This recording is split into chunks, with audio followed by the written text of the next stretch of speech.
Sepertinya sampun, Bapak. Sampun ya, oke. Kalau sudah, kita akan mulai saja. Kita awali dengan doa. Berdoa menurut agama dan kepercayaannya masing-masing. Dimulai. Cukup? Nah, teman-teman, kita pada malam hari ini bertemu kembali. Saya harapkan panjenengan semua dalam keadaan sehat, dalam keadaan baik-baik saja ya di tempat masing-masing. Nah, pada hari ini kita akan mendengarkan beberapa tampilan refleksi yang sudah teman-teman tulis ya, dari mulai refleksi yang mata kuliah pertama sampai yang terakhir. Nah, terakhir kemarin kalau nggak salah keempat ya, kalau nggak salah ya, tapi ya. Betul ya, Mbak Ana ya?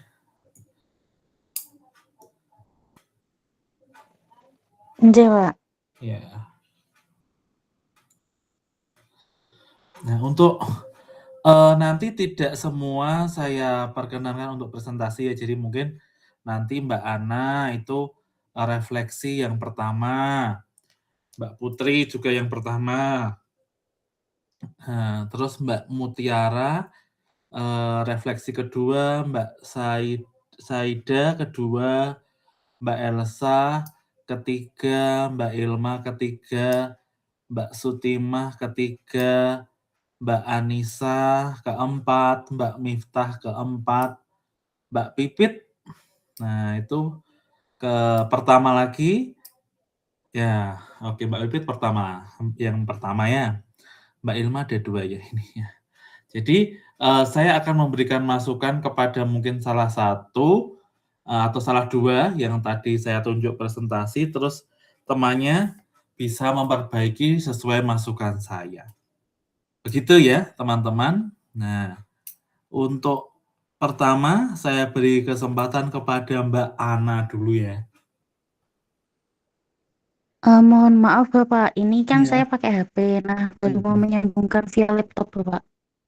Nggak apa-apa, boleh. Share screen pakai HP bisa kan? Kebetulan filenya di laptop, Bapak. Mungkin Oh, bisa filenya di dilanjutkan teman yang laptop. lain dulu. Oh ya, Mbak Putri sudah siap? Ya, teman-teman mempersiapkan laptopnya ya. Sudah siap Mbak Put?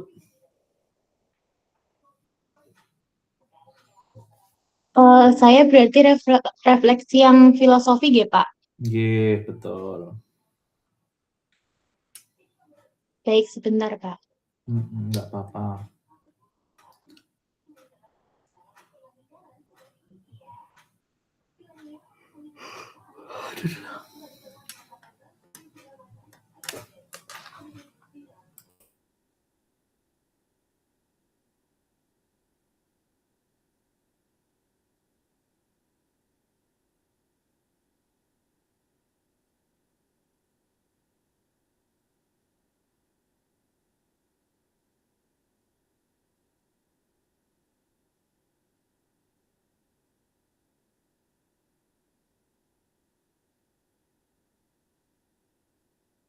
Apakah sudah terlihat, Pak?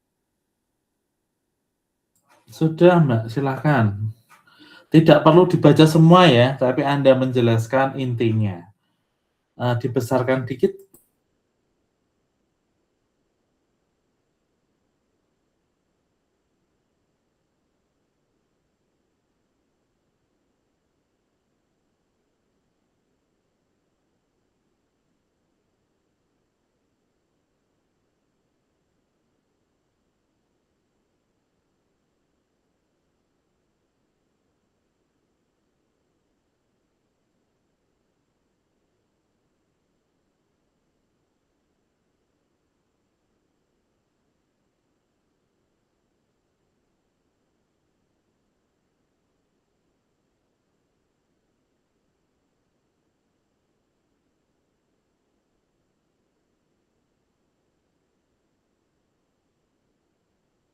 Baik, jadi dalam lembar kerja ini saya merefleksi tentang mata kuliah filosofi pendidikan.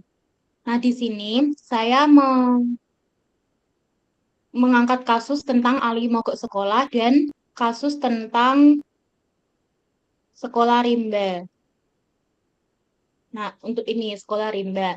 Nah, di sini keterkaitan materi perkuliahan dengan peran saya sebagai calon guru itu di kasus Ali Mogok Sekolah ini, saya menyadari bahwa penolakan anak untuk bersekolah itu tidak boleh dipandang sebelah mata sebagai masalah individu semata, melainkan sebagai gejala sistem pendidikan dan lingkungan sosial yang belum sepenuhnya kontekstual. Melalui kasus tersebut, saya memahami bahwa guru bersama kepala sekolah, konselor, orang tua, dan teman sebaya harus berkolaborasi untuk menciptakan lingkungan yang aman, inklusif, serta berpusat pada kodrat alam dan kodrat zaman murid. Lalu untuk sekolah rimba, karya Butet Manurung ini, masyarakat rimba di pedalaman Jambi menerapkan sistem pendidikan yang disesuaikan dengan adat dan lingkungan mereka. Berbeda dari sekolah formal, murid-murid di sana mempelajari keterampilan hidup sehari-hari, seperti mengenali hutan, berburu, hingga memahami aturan adat sebagai bentuk literasi kehidupan yang nyata. Dari kedua pembelajaran tersebut, saya memahami bahwa pendidikan tidak dapat diseragamkan. Sebagai calon guru, saya berkomitmen untuk merancang pembelajaran yang berpihak pada murid, menghargai latar belakang budaya mereka, serta menghadirkan pengalaman belajar yang kontekstual, bermakna, dan memerdekakan sesuai filosofi Ki Hajar Dewantara. Lalu, apa saja materi perkuliahan yang berbeda dari praktek yang saya lakukan selama ini? Praktik pembelajaran yang saya lakukan selama ini lebih berfokus pada pencapaian target kurikulum, penyampaian materi, dan hasil belajar akademik berdasarkan standar yang ditetapkan oleh Kementerian Pendidikan Dasar dan Menengah. Perencanaan serta pelaksanaan pembelajaran saya arahkan agar murid dapat mencapai tujuan CP-nya dan TP-nya yang berlaku. Namun, setelah mempelajari mata kuliah filosofi ini, saya memperoleh perspektif baru bahwa keberhasilan pendidikan tidak hanya diukur dari kompetensi akademik semata. Nah, dari materi perkuliahan yang Ali Mogok Sekolah itu memperkuat saya bahwa menyadarkan saya bahwa penolakan seorang anak untuk bersekolah biasanya berakar pada kondisi psikososial serta lingkungan di sekitarnya. Masalah tersebut tidak dapat diselesaikan hanya dengan pendekatan instruksional, melainkan membutuhkan empati, kolaborasi dari kepala sekolah, guru kelas, konselor, orang tua, hingga teman sekelas. Selain itu, studi kasus sekolah rimba karya Butet Manurung makin mempertegas bahwa pendidikan tidak dapat diseragamkan. Murid-murid orang rimba di pedalaman Jambi belajar dari adat dan lingkungan hidup mereka, di mana keterampilan seperti mengenali hutan, memanjat pohon, menjadi bentuk literasi kehidupan yang sangat penting. Dari seluruh pembelajaran tersebut, saya memahami bahwa kurikulum memang menjadi pedoman, tetapi pelaksanaan harus tetap berpihak pada murid. Sebagai calon guru, saya perlu merancang pembelajaran yang kontekstual dan menghargai latar belakang budaya murid, sehingga proses belajar tidak hanya menghasilkan capaian akademik, tetapi juga membentuk karakter, kemandirian, serta kesiapan mereka dalam menghadapi kehidupan nyata. Lalu, apa saja konsep utama dan penting yang telah saya pelajari? Di sini, sebagai calon, di sini saya itu pertama yaitu penerapan sistem AMONG, di mana saya berperan sebagai pamong yang membimbing proses belajar tanpa mendominasi pembelajaran. Ini saya terapkan di SDN Tingkir Lor 2, khususnya ketika membimbing murid kelas 3 dalam menyelesaikan proyek membuat poster niaga di semester kemarin. Pada kegiatan tersebut, saya mendampingi setiap kelompok dan memberikan arahan saat mereka mengalami kesulitan, namun tetap memberi kesempatan bagi murid untuk menemukan solusi serta mengambil keputusan secara mandiri. Kedua, saya menerapkan growth mindset, yaitu the power of yet, yaitu kata belum. Karena saya menerapkan bahwa anak itu tidak boleh bilang saya tidak bisa, Bu, tapi saya belum bisa. Nah, lalu ketiga, saya penghayatan trilogi pendidikan Ki Hajar Dewantara, saya menerapkan Ingarso Sang Tulodo dengan memberikan teladan nyata melalui sikap disiplin, tanggung jawab, serta menghargai pendapat murid. Selanjutnya, Ing Madyo Mangunkarso, saya mewujudkan dengan membangun semangat belajar murid melalui diskusi kelompok dan kegiatan galeri walk.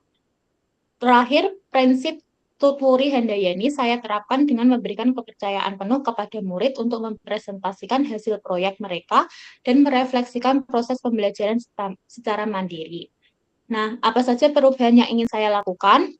Yaitu memahami karakteristik murid secara mendalam sebelum memulai pembelajaran, saya akan mengidentifikasi kebutuhan, minat, serta tingkat kemampuan belajar murid. Ini biasanya saya terapkan di asesmen diagnosis awal. Lalu, menerapkan pembelajaran yang kontekstual. Saya mengaitkan materi pelajaran dengan lingkungan dan kehidupan sehari-hari murid, seperti pada kasus tadi sekolah rimba. Lalu, di sini konsistensi penjalankan peran sebagai pamong, saya berkomitmen untuk melatih diri agar tidak sekedar menyampaikan materi di kelas, melainkan hadir sebagai penuntun untuk murid. Seperti tadi di poster niaga, saya membimbing, mendampingi murid yang mengalami kesulitan. Lalu untuk menumbuhkan growth mindset dengan konsep the power of yes, saya ingin membangun lingkungan belajar menghargai proses, bukan hanya berfokus pada nilai akhir, tetapi saya lebih ke prosesnya. Tadi siswa itu harus bilang kalau belum bisa, bukan tidak bisa, dan itu saya melihat dari proses-proses anak dalam belajar. Nah, di sini ada artefaknya, artefak sekolah rimba, sudut pandang perannya sebagai berikut, dan juga artefak Ali Mogok Sekolah sebagai berikut.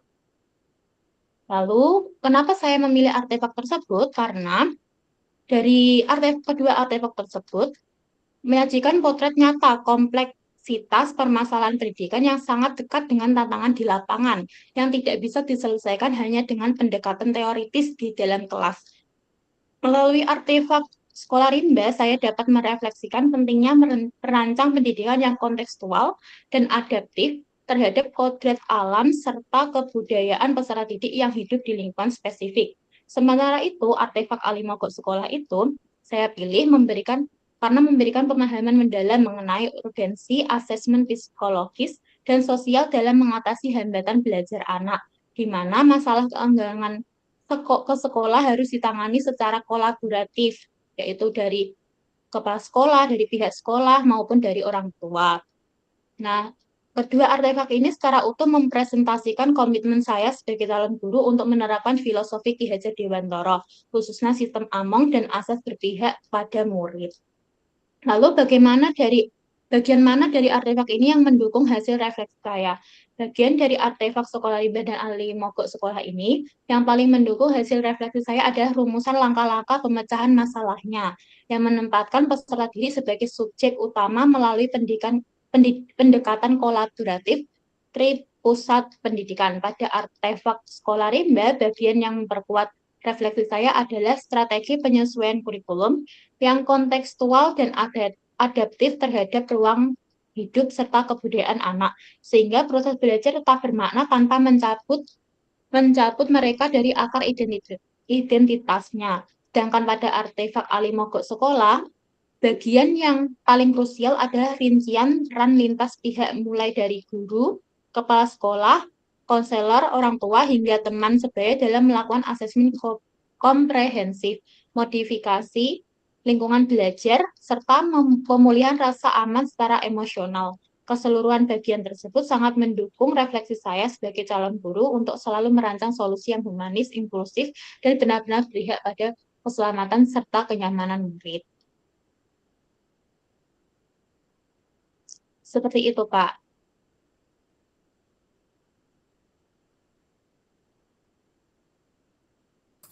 Oke, Mbak Putri, kita berikan applause dulu ya teman-teman untuk Mbak Putri.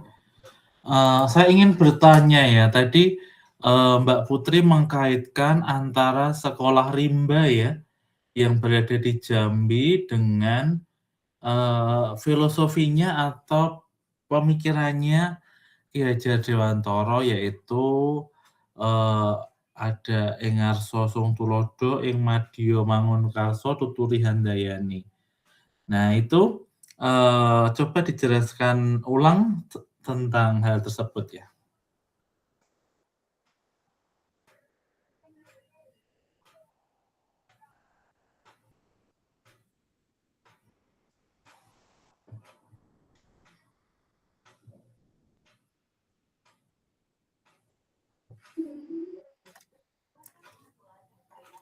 Baik, untuk penerapan Engarso Tulodo itu, saya memberikan teladan nyata melalui sikap disiplin, lalu tanggung jawab serta menghargai pendapat murid itu. Selanjutnya, Ing Madya Mangun Karso, saya mewujudkan dengan membangun semangat belajar murid melalui diskusi kelompok dan galeri work. Terakhir, prinsip Tutwuri Handayani saya terapkan dengan memberikan kepercayaan penuh kepada murid untuk mempresentasikan hasil proyek mereka dengan merefleksikan hasil pembelajaran secara mandiri. Nah, di sini Pak, saya menerapkan sekolah limbanya itu karena sekolah limba itu kan lebih ke tidak menghilangkan kebudayaan. Nah, di sini saya saat menerapkan pembelajaran itu di poster niaga saya menerapkan dengan kasus di Salatiga, yaitu saya mengangkat tentang es dawet. Nah, es dawet tersebut berada di lapangan Pancasila yang penjualannya sepi. Nah, kita bantu untuk membuat poster niaga seperti itu, Pak. Ya. Jadi menarik ya antara kedua konsep ini bisa menjadi hubungan ya, dikaitkan dan sebagainya. Oke, terima kasih Mbak Putri atas presentasinya. Nanti bisa langsung di-upload ya. Ada Baik, tempat Pak. uploadnya ya di LMS ya. Iya, Oke, tapi ya itu terima kasih. berbentuk link, Pak. Iya. Oh iya, berarti nanti di-upload dulu di Drive begitu atau gimana? Saya juga kurang paham. Sepertinya seperti itu, Pak. Oh iya, oke. Ya, jadi nanti kalau mau mengupload di Drive untuk membagikan linknya dilihat untuk semua ya, jangan dikunci sendiri nanti tidak bisa saya nilai begitu. Terima kasih Mbak Putri, boleh stop share. Kita lanjut tadi Mbak Ana sudah siap? Sudah, Bapak. Oke, silahkan.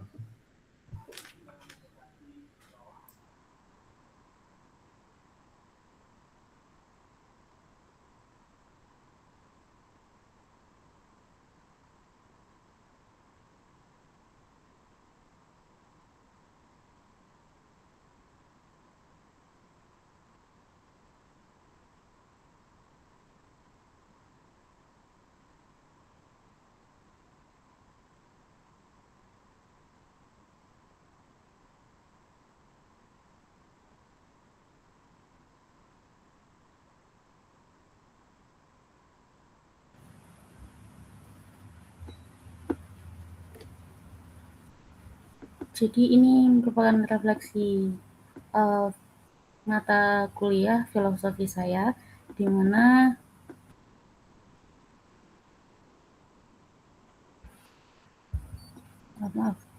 di mana pada keterkaitan mata kuliah dengan peran saya sebagai calon guru, itu saya dari mata kuliah filosofi ini memiliki keterkaitan erat dengan peran saya sebagai seorang guru, di mana karena materi ini mengajarkan saya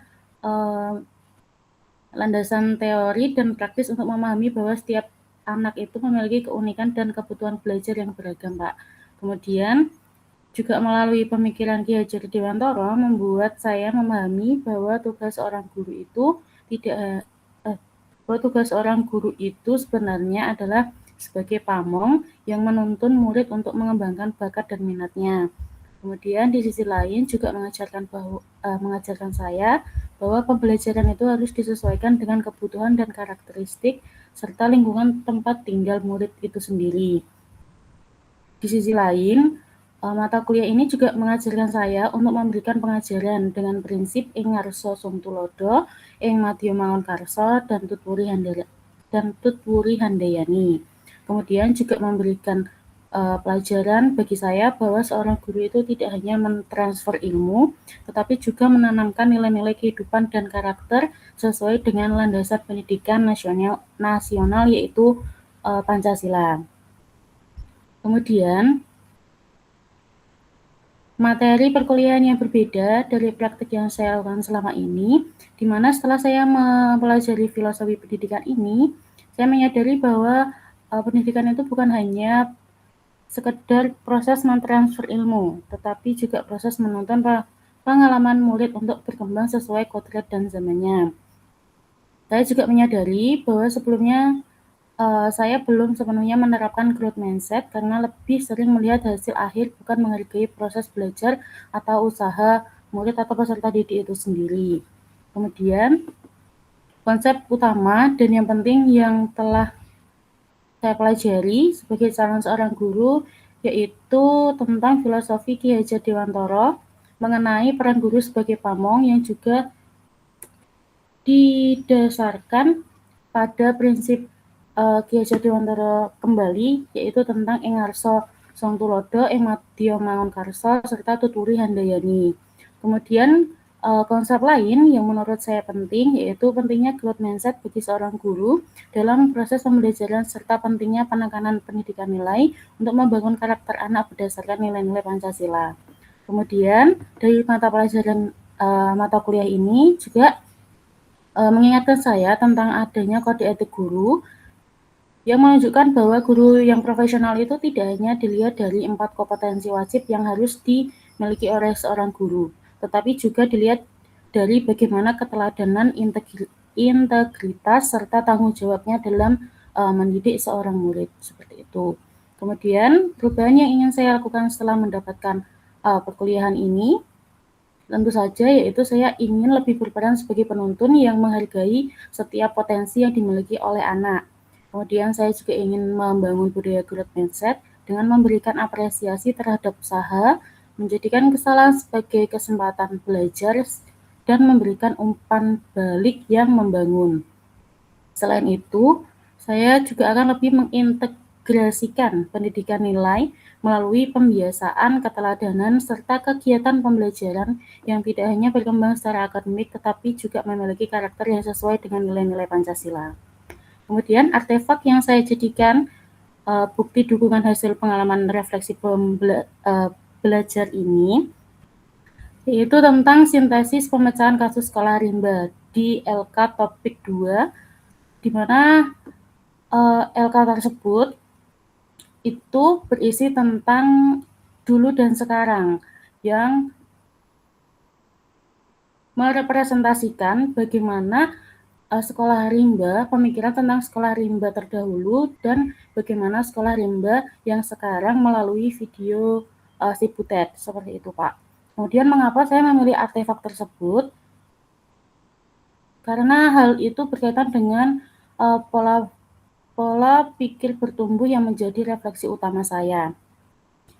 Karena dari kasus diskusi tersebut, saya memperoleh pemahaman bahwa setiap tantangan dalam pendidikan perlu dipandang sebagai kesempatan untuk belajar, beradaptasi, serta mencari solusi yang sesuai dengan kebutuhan murid. Kemudian, bagian lain yang mendukung refleksi saya, yaitu seperti yang sudah saya sampaikan, bahwa ada dulu pemikiran tentang sekolah rimba dulu versus sekarang, di mana itu menunjukkan perubahan perspektif yang setelah mempelajari kasus tersebut. Saya menyadari bahwa proses dialog yang menghargai identitas itu dapat membantu mereka berkembang sesuai dengan kebutuhannya. Kemudian pemahaman ini juga membuat saya untuk terus memperkuat komitmen untuk menerapkan growth mindset dalam pembelajaran dengan menghargai proses belajar, memberikan ruang bagi murid untuk berkembang, menciptakan lingkungan budaya yang positif, serta menciptakan budaya yang positif melalui kebiasaan mengucapkan 3 kata ajaib, yaitu maaf, tolong, dan terima kasih. Seperti itu, Pak. Sekian refleksi dari saya.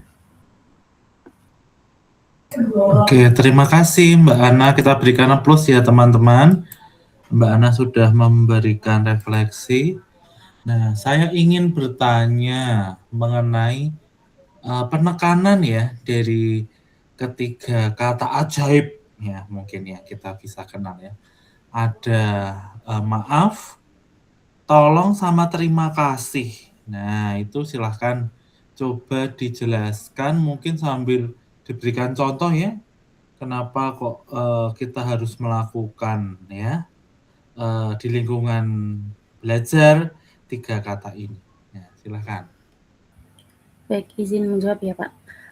Sebetulnya mengucapkan 3 kata ajaib ini juga sedang saya pribadi untuk biasakan seperti itu, Pak. Kenapa kok seorang guru itu harus mengucapkan 3 kata ajaib? Karena memang jika dibandingkan dengan terdahulu, maksudnya di lingkungan terdahulu, guru yang harus ditiru seperti itu, Pak, itu sudah menurut saya sudah tidak terlalu relevan di lingkungan belajar anak zaman sekarang. Nah, pembiasaan atau pengucapan 3 kata ajaib ini itu pun terkadang sudah tidak dilakukan seperti itu. Nah, kita sebagai seorang guru itu kan juga seorang yang pembelajar. Jadi, kadangkala ketika misal ketika saya mengajar itu ada jawaban yang tidak sengaja saya iakan, tetapi ada anak yang ngeh atau peka bahwa jawaban tersebut itu sebetulnya kurang. Nah, mereka itu memberikan tanggapan, "Oh, Bu, harusnya tidak seperti itu." Nah, karena kita membiasakan 3 kata ajaib ini, berarti kita memberanikan diri untuk mengakui kesalahan kita dengan mengucapkan kata maaf. Seperti, "Oh iya, maaf, tadi itu sebetulnya jawabannya kurang tepat." Seperti itu, Pak. Kemudian, kalau untuk yang terima kasih ataupun tolong itu beberapa kali mengajar itu juga saya biasakan ketika meminta anak untuk memimpin, menyanyikan lagu Indonesia, menyanyikan lagu nasional seperti itu. Nah, biasanya itu saya tidak menunjuk, tapi tolong siapa yang mau memimpin. Kemudian saya juga memberikan apresiasi dengan, ayo kita berterima kasih kepada misalnya Dika yang sudah memimpin menyanyikan lagu seperti itu. Kebiasaan-kebiasaan 3 ajaib yang sedang saya biasakan. Mungkin contohnya seperti itu, Pak, contoh kecilnya. Oke, baik, sudah terjawab pertanyaannya. Terima kasih Mbak Ana, boleh stop share. Kita ganti yang lain ya. Oke. Tadi yang kedua siapa ya? Lupa saya.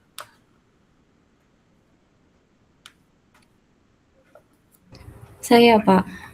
Iya, silakan Mbak Mutiara. Baik, Pak.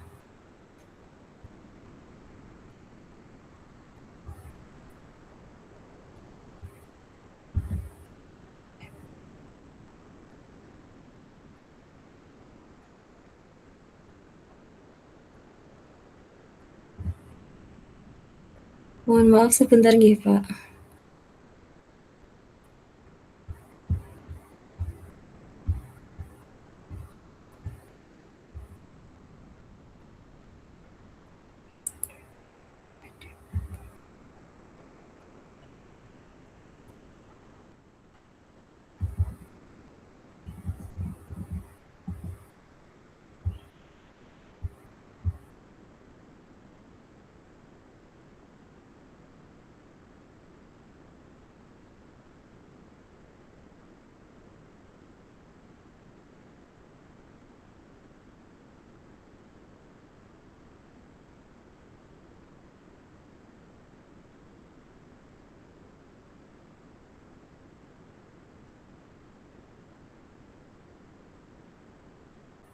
Apakah sudah terlihat, Pak? Sudah, silakan. Baik, terima kasih. Di sini saya akan mempresentasikan mengenai refleksi saya, yaitu pada mata kuliah pemahaman peserta didik dan pembelajaran. Untuk pertanyaan yang pertama, yaitu apa keterkaitan materi perkuliahan dengan peran saya sebagai calon guru? Yaitu materi mata kuliah pemahaman peserta didik ini memiliki keterkaitan yang sangat erat dengan peran saya sebagai seorang calon guru sekolah dasar, yang mana saya menyadari bahwa sebelum merancang pembelajaran dan juga melakukan penilaian atau mengelola kelas, saya perlu memahami terlebih dahulu siapa peserta didik saya yang akan saya hadapi nanti. Seperti pada studi kasus yang pertama, yaitu melalui studi kasus Pak Tony, saya belajar bahwa dalam satu kelas itu terdapat murid dengan karakteristik yang berbeda-beda. dari kognitif, sosial emosional, moral, dan juga fisik yang sangat beragam seperti Nina, Adi, Mario, dan juga Laksmi. Nah, keberagaman tersebut menunjukkan bahwa setiap murid memiliki kebutuhan belajar yang juga berbeda. Kemudian apa saja materi perkuliahan yang berbeda dari praktik yang saya lakukan selama ini?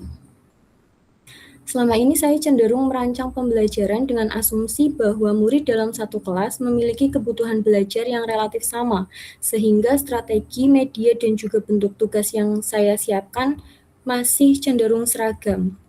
Nah, melalui mata kuliah pemahaman peserta didik ini, saya menyadari bahwa setiap murid memiliki karakteristik dan juga perkembangan yang berbeda-beda. Perbedaan seperti Nina yang membutuhkan pengalaman konkret, Mario yang lebih mudah belajar melalui aktivitas kinestetik, atau juga Laksmi yang mengalami kesulitan dalam tugas yang terlalu terstruktur bukanlah menjadi sebuah hambatan, melainkan kenyataan yang memang harus direspon melalui pembelajaran berdiferensiasi pada aspek konten, proses, maupun produk. Lalu apa saja konsep utama dan penting yang telah saya pelajari sebagai calon guru?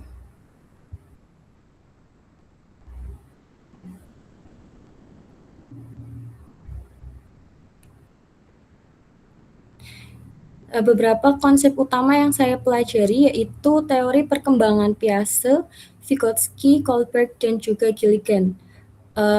Pada teori Piaget menjelaskan bahwa murid SD umumnya berada pada tahap operasional konkret sehingga lebih mudah memahami materi melalui contoh dan benda nyata. Kemudian teori Vygotsky melalui konsep Zone Proximal Development atau ZPD, dan juga scaffolding yang menjelaskan pentingnya bantuan guru supaya murid bisa mencapai kemampuan yang lebih tinggi. Sementara itu, Kohlberg menjelaskan perkembangan penalaran moral, dan juga Gilligan yang menekankan pentingnya kepedulian dan hubungan dengan orang lain. Kemudian apa saja perubahan yang ingin saya lakukan setelah mendapatkan materi perkuliahan ini? Saya ingin membiasakan diri untuk memetakan kebutuhan belajar murid berdasarkan tahap perkembangannya terlebih dahulu sebelum merancang kegiatan pembelajaran sebagaimana yang telah saya latih dalam aktivitas 1A saat menganalisis kebutuhan Adi, Nina, Mario, dan juga Laksmi. Saya juga berencana untuk menerapkan pembelajaran berdiferensiasi pada diferensiasi konten, proses, dan juga produk secara lebih konsisten dengan memberikan scaffolding yang disesuaikan dengan CPD masing-masing murid. Serta saya juga ingin lebih peka untuk bisa merespon perubahan perilaku murid yang mungkin disebabkan oleh faktor perkembangan fisik atau emosional. Lalu, mana saja artefak pembelajaran yang bisa saya jadikan bukti dukung hasil refleksi pengalaman belajar ini? Yaitu saya menggunakan artefak pada hasil kerja kelompok lembar kerja aktivitas 1.A, yaitu analisis kebutuhan belajar Adi, Nina, Mario, dan juga Laksmi berdasarkan teori perkembangan beserta rancangan strategi pembelajaran berdiferensiasi untuk topik siklus air dan dampak bagi kehidupan. Mengapa artefak tersebut yang saya pilih? Saya memilih artefak ini karena dengan lembar kerja tersebut secara langsung menunjukkan penerapan dari teori perkembangan Piaget, Vygotsky, Erikson, Kohlberg, atau Gilligan pada kasus konkret yang mirip dengan situasi kelas yang akan saya hadapi kelak. Artefak ini juga merupakan produk kolaborasi kelompok yang memaksa saya untuk benar-benar menganalisis kebutuhan tiap murid, bukan hanya menghafal teori secara terpisah. Lalu bagian mana dari artefak ini yang mendukung hasil refleksi saya? Bagian yang paling mendukung hasil refleksi saya adalah tabel analisis kebutuhan belajar spesifik tiap murid, di mana di situ menghubungkan ciri perkembangan dengan kebutuhan belajar dan juga tabel rancangan diferensiasi konten, proses, produk pada tiap langkah pembelajaran. Kedua bagian ini menjadi bukti nyata bahwa saya mampu menerjemahkan teori perkembangan menjadi strategi pembelajaran yang konkret, inklusif, dan juga berpusat pada murid. Sekian presentasi terkait refleksi dari mata kuliah pemahaman peserta didik. Saya kembalikan kepada Pak Dion. Ya, luar biasa sekali. Kita berikan aplaus untuk Mbak Muti ya. Mbak Muti ya, silakan. Nah, kita tahu bahwa perkembangan murid ya, itu mulai dari ada fase-fasenya ya. Nah, ini kalau menurut Mbak Muti, anak SD itu masuk ke fase apa ya? Dan perkembangannya bagaimana?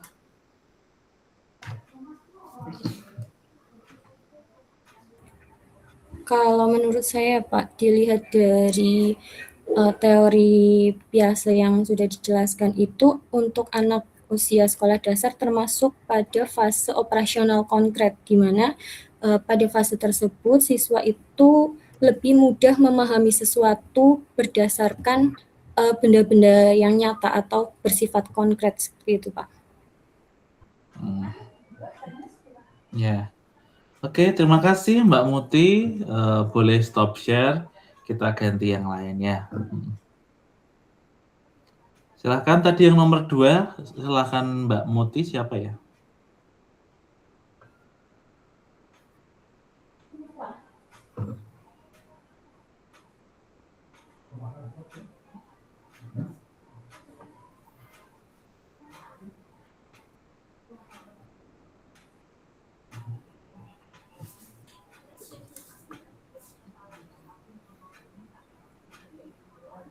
Yang nomor 2 tadi? Oke, Mbak Saida, silahkan.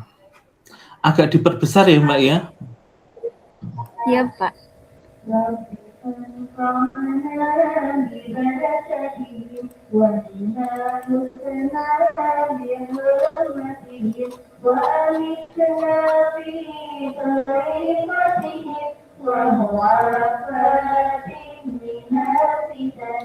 Baik, saya Saidatul Munira akan mempresentasikan hasil refleksi mata kuliah pemahaman peserta didik dan pemahamannya. Nah, untuk yang pertama, keterkaitan materi perkuliahan dengan peran saya sebagai calon guru. Materi dalam mata kuliah pemahaman peserta didik sangat berkaitan dengan peran saya sebagai calon guru, karena guru tidak cukup hanya menguasai materi pelajaran, tetapi juga harus memahami siapa murid yang dihadapi dan bagaimana cara terbaik untuk memfasilitasi kebutuhan belajarnya. Sementara itu, ada aktivitas profiling peserta didik yang memberikan pengalaman bahwa guru perlu memperoleh informasi peserta didik melalui tes wawancara, observasi, dan angket sebelum merancang pembelajaran. Oleh karena itu, saya menyadari bahwa menjadi guru berarti menjadi pembelajar yang mampu mengenali karakteristik peserta didik dan menerjemahkan pemahaman tersebut menjadi strategi pembelajaran yang inklusif, berdiferensiasi, dan berpihak kepada kebutuhan murid. Selanjutnya, apa saja materi perkuliahan yang berbeda dari praktik yang saya lakukan? Beberapa konsep yang memberikan perubahan terhadap cara pandang dan praktik saya sebagai calon guru. Yang pertama, memahami murid sebelum mengajar. Sebelumnya, saya lebih terbiasa memulai pembelajaran dari materi dan tujuan yang harus dicapai.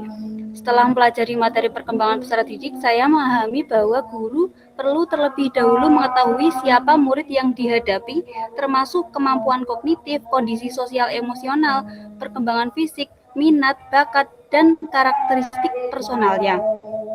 Yang kedua, tidak menyamaratakan kebutuhan belajar mereka. Murid yang berada dalam kelas yang sama dapat memiliki kebutuhan belajar yang berbeda. Yang ketiga, melihat perilaku sebagai sesuatu yang perlu dipahami. Pada materi ini menjelaskan bahwa perilaku berkaitan dengan proses belajar dan interaksi dengan lingkungan, sehingga guru perlu mengelola lingkungan kelas, memberikan penguatan yang konsisten, dan membangun efikasi diri murid. Yang keempat, menggunakan pembelajaran yang lebih aktif dan kontekstual. Yang kelima, yaitu melakukan asesmen awal secara lebih komprehensif seperti profiling peserta didik. Yang ketiga, apa saja konsep utama yang penting yang telah saya pelajari sebagai calon guru? Beberapa konsep utama yang saya pelajari dan penting untuk menjadi seorang guru yaitu, yang pertama, peserta didik sebagai individu yang unik. Jadi setiap peserta didik itu memiliki karakteristik dan perkembangan yang berbeda, sehingga saya sebagai guru perlu memahami perbedaan tersebut sebagai dasar pembelajaran. Yang kedua, teori perkembangan sebagai dasar tindakan pedagogis. Seperti biasa membantu memahami perkembangan kognitif dan pentingnya pengalaman konkret. Vygotsky menekankan interaksi sosial dan scaffolding. Erikson membantu memahami perkembangan sosial emosional, dan Kohlberg membantu memahami perkembangan moral. Selanjutnya ada pembelajaran berdiferensiasi. Perbedaan kemampuan peserta didik perlu diakomodasi melalui variasi konten, proses, produk, maupun lingkungan belajar. Yang keempat adalah profiling peserta didik. Guru perlu menggunakan tes, observasi, wawancara, angket untuk memperoleh gambaran peserta didik secara lebih utuh sehingga keputusan belajar tidak hanya berdasarkan asumsi semata. Selanjutnya yang kelima adalah pembelajaran yang memperhatikan perkembangan secara utuh, baik perkembangan fisiknya, kognitifnya, sosial emosional, moral, minat, bakat, dan perilaku yang saling berkaitan. Selanjutnya, apa saja perubahan yang ingin saya lakukan setelah mendapatkan materi pada mata kuliah pemahaman peserta didik ini? Yang pertama adalah lebih mengenali peserta didik sebelum merancang pembelajaran. Yang kedua, tidak menyamaratakan peserta didik. Yang ketiga, menggunakan strategi pembelajaran yang lebih aktif. Keempat, memberikan scaffolding sesuai dengan kebutuhan mereka. Yang kelima, lebih peka terhadap kondisi sosial emosional peserta didik.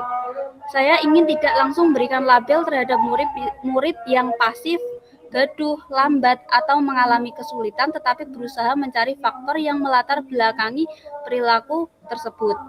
Yang keenam, memanfaatkan minat dan bakat peserta didik. Kemudian, mana saja artefak pembelajaran yang dapat saya jadikan bukti dukung hasil refleksi pengalaman belajar ini? Yang pertama, ada artefak materi tentang memahami peserta didik. Artefak ini menjadi bukti pemahaman konseptual saya mengenai perkembangan kognitif, sosial, emosional, moral, dan fisik peserta didik, serta pentingnya menerjemahkan teori perkembangan ke dalam tindakan pedagogis. Yang kedua, materi tentang karakteristik peserta didik.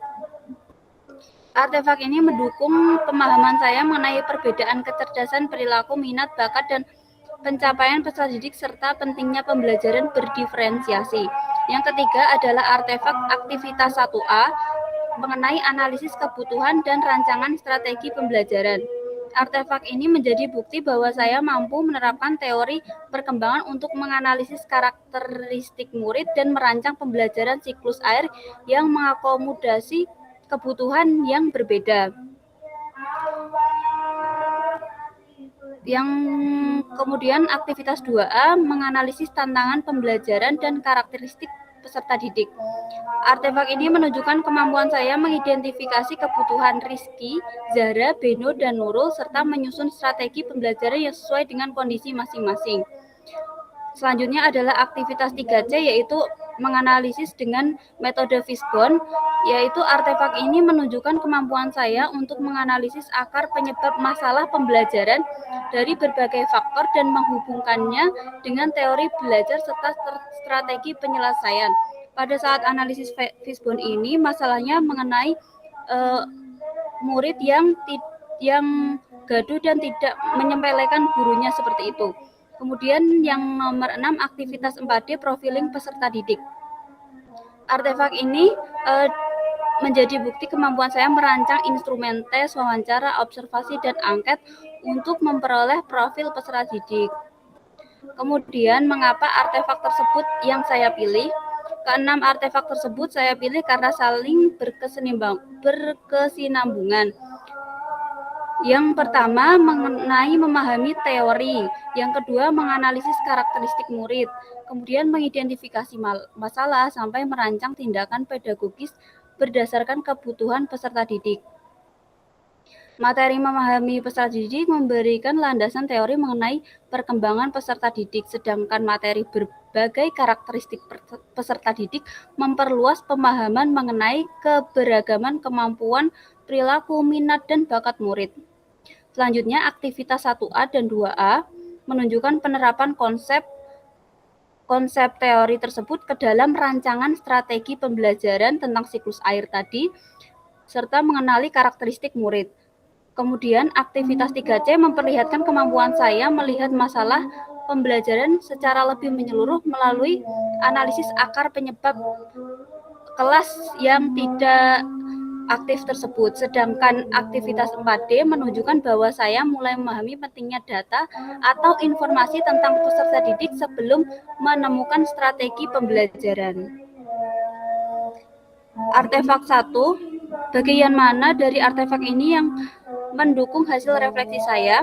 Artefak 1 mendukung hasil refleksi saya karena mengenai perkembangan peserta didik. Kemudian materi berbagai karakteristik peserta didik memperkuat pemahaman tentang keberagaman murid. Kemudian aktivitas 1A menunjukkan penerapan teori perkembangan dalam merancang pembelajaran. Seperti anak yang aktif di kelas, kemudian yang suka menggambar seperti itu. Kemudian aktivitas 2A menunjukkan kemampuan menyesuaikan strategi dengan karakteristik peserta didik. Aktivitas 3C menunjukkan kemampuan menemukan akar penyebab masalah melalui Fishbone. Kemudian aktivitas 4D, kemampuan melakukan asesmen melalui tes observasi dan wawancara untuk memperoleh profil peserta didik. Dengan demikian, keenam artefak tersebut mendukung perubahan pemahaman saya dari sekedar mengetahui karakteristik peserta didik menjadi mampu menggunakannya sebagai dasar dalam merancang pembelajaran. Sekian dari hasil refleksi saya kembalikan kepada Mbak Dion. Nah, luar biasa sekali. Kita berikan aplaus ya untuk Mbak Saida. Ya. Saya tertarik dengan tadi Mbak Saida mengatakan bahwa setiap peserta didik mempunyai pola belajar atau kemampuan masing-masing. Nah, tips dan triknya dari Mbak Saida mengatasi peserta didik yang dalam keadaan tersebut apa ya? Untuk mengatasi hal tersebut, seperti pada aktivitas 1A, di situ disediakan kasus 4 anak yang memiliki karakteristik berbeda. Yang pertama itu bersifat kinestetik, kemudian yang kedua itu berjiwa pemimpin, yang ketiga itu dia lebih analitis dan kritis, yang keempat itu lebih ke pemimpi atau lebih suka berimajinasi. Nah, saat melakukan pembelajaran itu harus mewadahi keempat karakteristik tersebut. Seperti saya pernah merancang pembelajaran tersebut dengan yang berjiwa pemimpin akan dijadikan ketua. Kemudian yang kedua, untuk mewadahi sang pemimpi atau berimajinasi luas, membuat peta konsep seperti itu. Kemudian tadi pada materi siklus air ya Pak. Dan yang keempat itu tentang abstrak, itu lebih ke membuat rancangan dari siklus air itu dari awalnya seperti apa, tahapannya seperti itu. Kemudian yang kinestetik itu menjelaskan mewakili teman-temannya saat presentasi seperti itu. Oke, sudah terjawab dari Mbak Saida. Terima kasih. Boleh stop share. Kita lanjut ke yang ketiga. Ya, silakan. Yang ketiga tadi siapa? Boleh langsung share screen. Baik Bapak, sebelumnya izin share screen terlebih dahulu. Ya.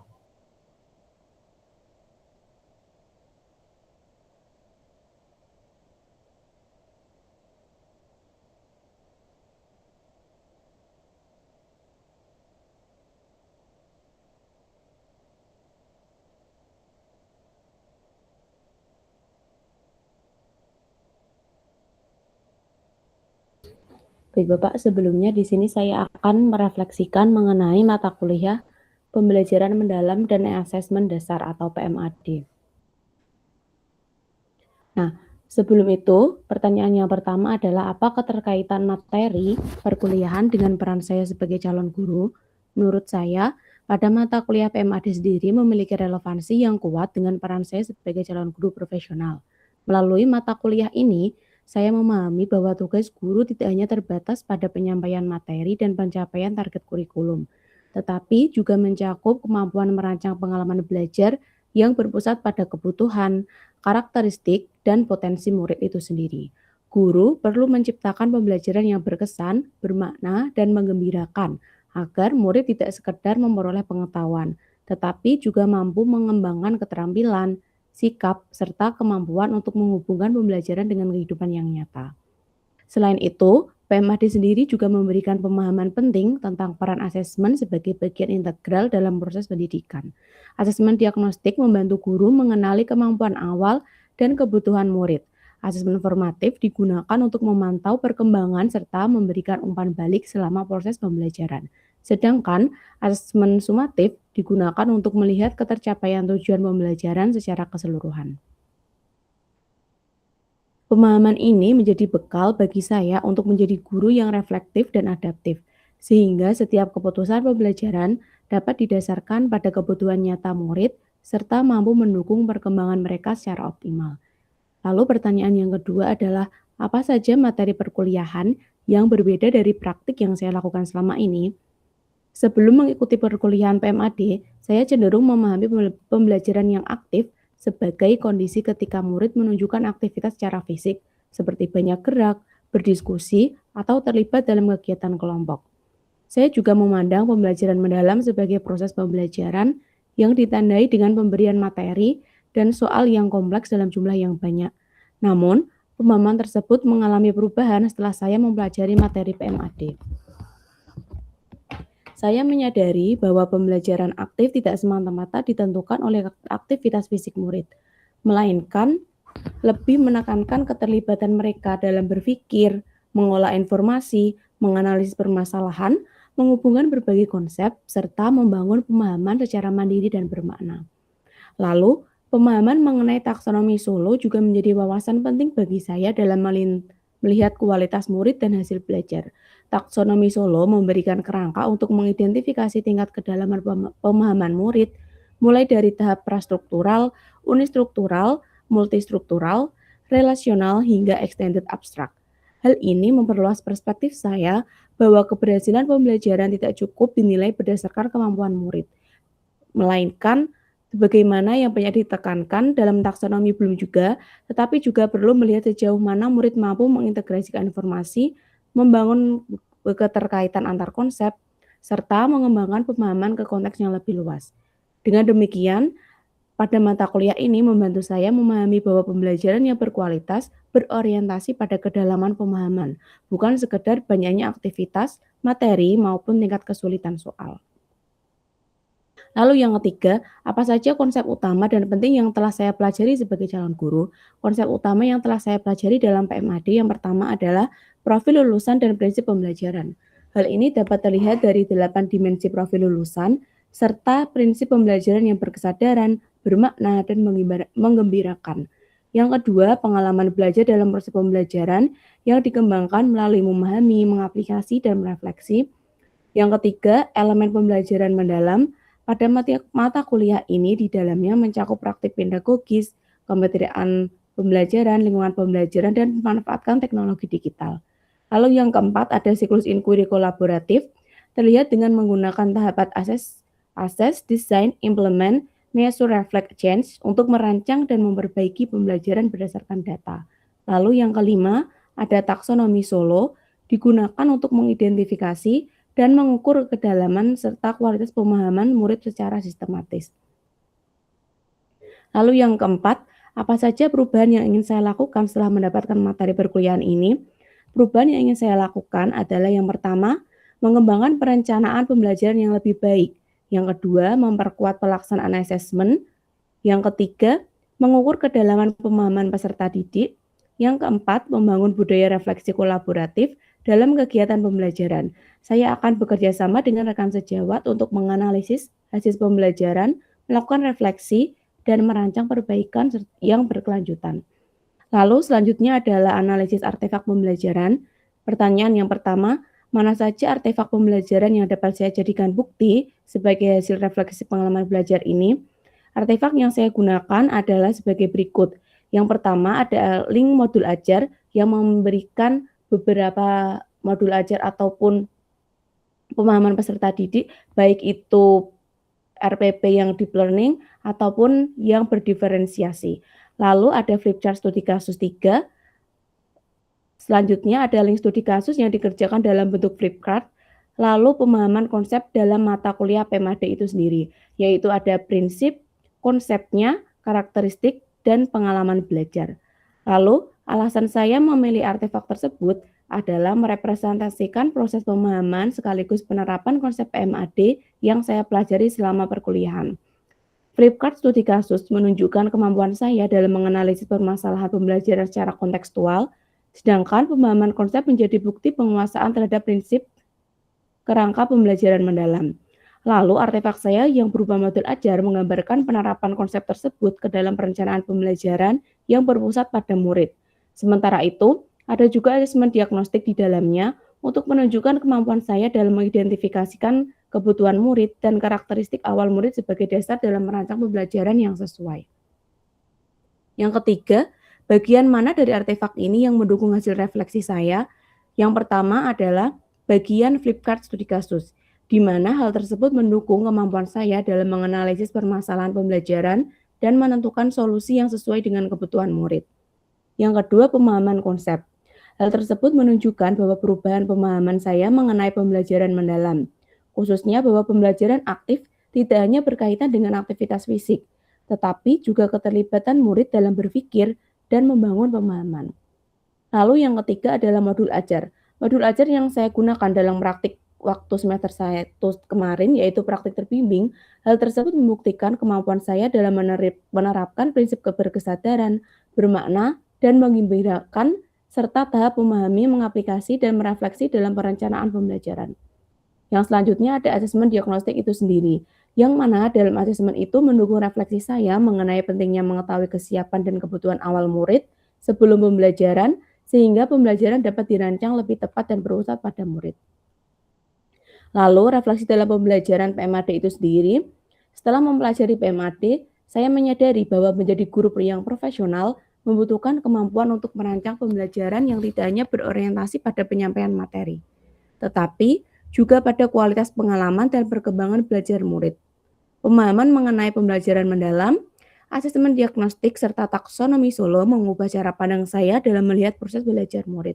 Saya semakin memahami bahwa pembelajaran yang berkualitas perlu disesuaikan dengan kesiapan dan kebutuhan murid, mendorong keterlibatan dalam berpikirnya, serta memberikan kesempatan untuk mengaplikasikan dan merefleksikan pengetahuan yang diperoleh. Pengalaman selama perkuliahan ini menjadi bekal bagi saya sendiri untuk terus memperbaiki praktik pembelajaran secara reflektif dan berkelanjutan. Kedepannya, saya berkomitmen untuk menerapkan prinsip pembelajaran yang berkesadaran, bermakna, dan menggembirakan, lalu menggunakan asesmen sebagai dasar pengambilan keputusan pembelajaran, serta melakukan refleksi berdasarkan data hasil belajar. Dengan demikian, saya berharap dapat menjadi guru yang lebih adaptif, reflektif, dan mampu menciptakan pembelajaran yang benar-benar berpusat pada kebutuhan serta perkembangan murid itu sendiri. Mungkin itu Bapak refleksi yang dapat saya sampaikan mengenai mata kuliah PMAD. Selanjutnya saya kembalikan kepada Bapak Dion. Ya, terima kasih Mbak Elsa. Kita berikan plus dulu ya untuk Mbak Elsa. Nah, saya ingin bertanya dari yang sudah dipelajari, menurut Mbak Elsa yang bisa diterapkan atau yang sudah diterapkan di sekolah ataupun Anda melihat dalam observasi itu asesmen yang mana ya, dan contohnya apa? Izin menjawab Bapak. Yang dapat saya terapkan kemarin pada waktu saya melakukan pembelajaran terbimbing yaitu asesmen diagnostik yang dilakukan sebelum mata pelajaran itu sendiri Bapak. Di mana asesmen diagnostik itu dapat menjadikan bekal bagi saya dalam praktik terbimbing itu sendiri Bapak. Dengan asesmen diagnostik itu sendiri, maka saya bisa melihat apakah hal yang disukai murid itu sendiri ataupun gaya belajar murid itu sendiri, baik itu gaya belajar visual, audiovisual, ataupun kinestetik. Maka dalam hal itu, Asesmen diagnostik itu sendiri dapat menjadi refleksi bagi saya dalam pembelajaran ini karena bisa menjadi bahan acuan saya dalam melakukan praktik pembelajaran ke depannya. Seperti itu, Bapak. Oke, terima kasih Mbak sudah terjawab. Boleh stop share dan kita ganti yang lain ya. Oke, Silahkan yang ketiga lagi.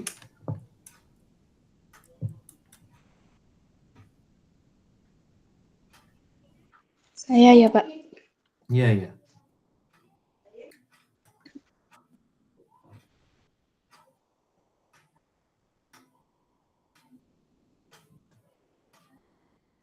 Sebentar, Pak.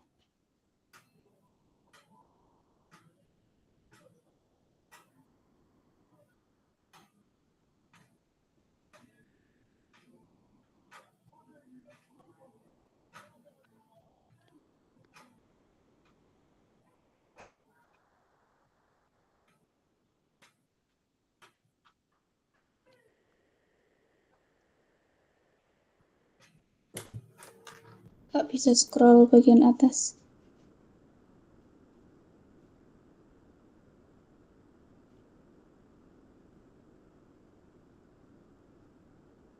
Ya, jadi saya akan merefleksikan mata kuliah pembelajaran mendalam dan asesmen dasar. Yang pertama, apa keterkaitan materi perkuliahan dengan peran saya sebagai calon guru?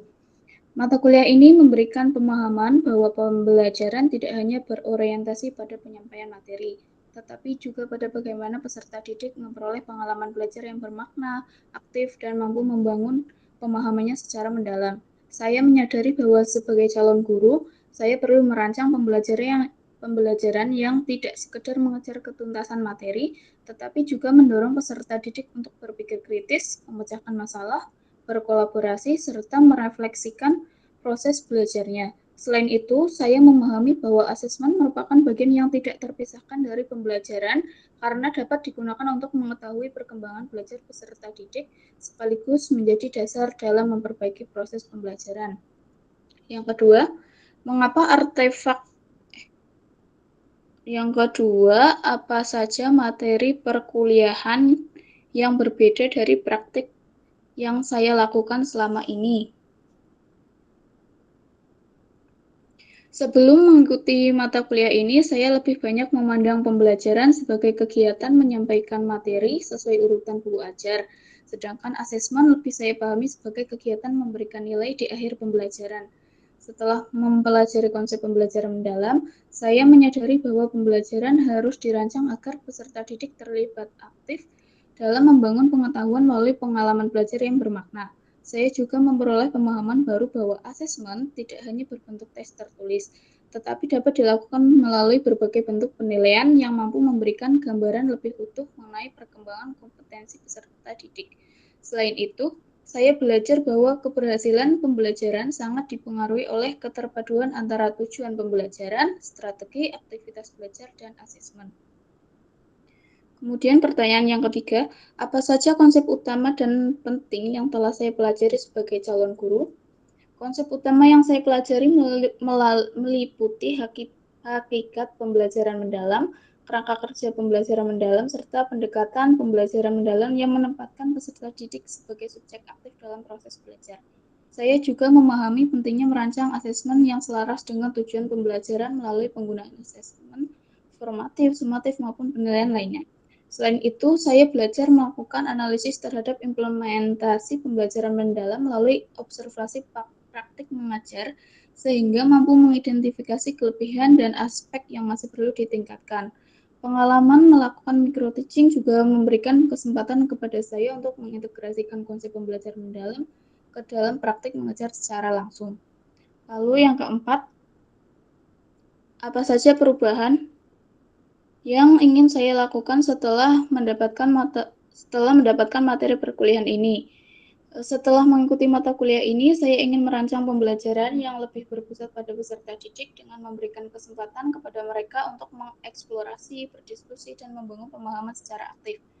Saya juga ingin memanfaatkan asesmen sebagai bagian dari proses pembelajaran, bukan hanya alat ukur untuk menentukan nilai akhir. Selain itu, saya akan lebih memperhatikan keterkaitan antara tujuan pembelajaran, aktivitas belajar, dan bentuk asesmen agar pembelajaran yang saya rancang benar-benar mampu membantu peserta didik mencapai kompetensi secara optimal. Pengalaman micro-teaching juga mendorong saya untuk terus meningkatkan kemampuan mengajar melalui refleksi dan perbaikan yang berkelanjutan. Lalu,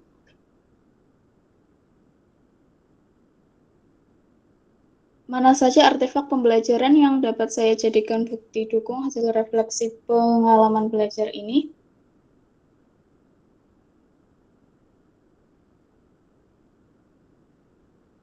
Artefak pembelajaran yang saya jadikan bukti pendukung meliputi lembar kerja aktivitas 1 tentang pembelajaran mendalam, lalu ada lembar kerja aktivitas 2.2 berupa studi kasus Pak Denny mengenai asesmen dan penilaian alternatif, lalu ada hasil observasi video pembelajaran pada aktivitas 3.1 tentang analisis implementasi pembelajaran mendalam, serta hasil perancangan pembelajaran dan praktik micro-teaching berbasis pembelajaran mendalam.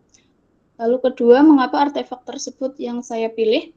Saya memilih artefak tersebut karena masing-masing menunjukkan tahapan proses belajar yang saya alami selama perkuliahan. Lembar kerja aktivitas 1.1 menjadi dasar pemahaman saya mengenai konsep pembelajaran mendalam. Studi kasus Pak Denny membantu saya memahami bahwa asesmen tidak hanya bertujuan memberikan nilai, tetapi juga menjadi sarana untuk memperoleh informasi mengenai perkembangan belajar peserta didik melalui berbagai bentuk penilaian. Lalu ada analisis video pembelajaran memberikan pengalaman dalam mengidentifikasi penerapan pembelajaran mendalam pada situasi nyata di kelas. Sedangkan kegiatan micro-teaching dan perancangan pembelajaran menjadi bukti bahwa saya telah mencoba menerapkan konsep-konsep tersebut ke dalam praktik mengajar. Lalu, bagian mana dari artefak ini yang mendukung hasil refleksi saya?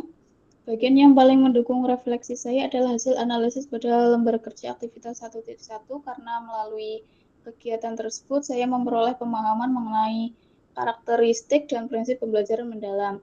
Pada kasus studi Pak Denny, bagian analisis mengenai pemilihan asesmen dan penilaian alternatif memperkuat pemahaman saya bahwa asesmen harus mendukung proses belajar peserta didik. Selanjutnya, pada observasi video pembelajaran, bagian identifikasi implementasi pembelajaran mendalam membantu saya memahami bagaimana teori diterapkan dalam praktik pembelajaran di kelas. Adapun hasil micro-teaching dan perancangan pembelajaran menjadi bukti bahwa saya telah mencoba mengintegrasikan prinsip pembelajaran mendalam mulai dari penyusunan tujuan, pemilihan aktivitas belajar, hingga perancangan asesmen yang selaras dengan tujuan pembelajaran. Sekian refleksi dari saya. Terima kasih. Saya kembalikan kepada Pak Dion.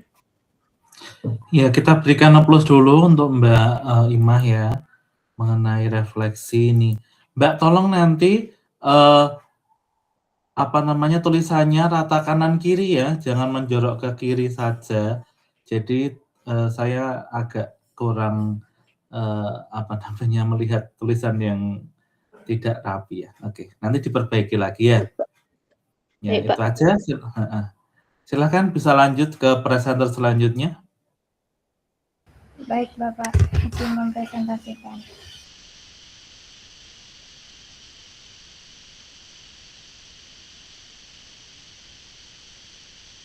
Bapak, ini lanjut saya ya, yang ketiga.